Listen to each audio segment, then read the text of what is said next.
ওরকম হুবহুবটা পেয়েছেন কিনা? হ্যাঁ, আমি ফেসবুকে যেমন দেখছি ওরকম হুবাহুটাই পাইছি, বরঞ্চ একটু বেশি লাগছে আর কি। যেমন আপনাদের ওষুধ দেওয়াটা ভালো লাগছে। আসসালামু আলাইকুম রহমতুল্লাহ।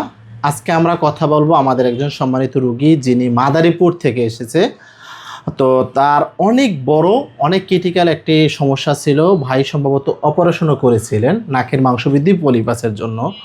তো ভাইয়ের মূলত ওই পলিপাসটার কারণে আপনার মূলত কি কি সমস্যাগুলো হতো, যদি একটু বিস্তারিত আমাদেরকে আমার বলতেন। পলিপাসের কারণে আমার মাথা ব্যথা করতো, মেজাজ খিটখিটে থাকতো, কাজে মন বসতো। হয়তো বিশেষ শ্বাস নিঃশ্বাসটাই তো বড়, আমি শ্বাস নিঃশ্বাস নিতে পারতাম না।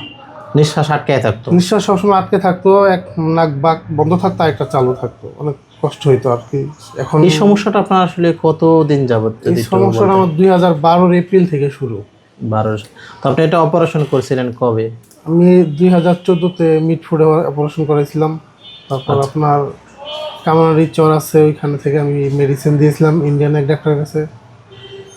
এভাবে দুই একবার না কয়েকবারই দিছি। অনেকবার অনেক অনেকবার জায়গা থেকে চিকিৎসা নিয়েছেন? নিয়েছি, আচ্ছা, কাজ আচ্ছা। হয় নাই। কিন্তু আপনাদের ফেসবুকের মাধ্যমে আপনাদের পেয়ে এখানে আসা। তো এখন আমাদের চিকিৎসাটা আপনি নিয়েছিলেন কতদিন আগে? 10 দিন। 10 10 দিন দিন আগে। আগে।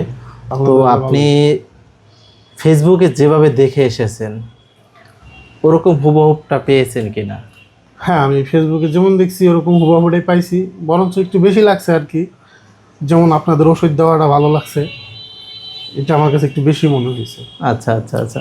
তো বর্তমানে আপনার কি অবস্থা? আলহামদুলিল্লাহ। এখন তো নিঃশ্বাস পুরোপুরি ছাড়তে হ্যাঁ, এখন পারতেছেন? নিঃশ্বাস ছাড়তে পারতেছি।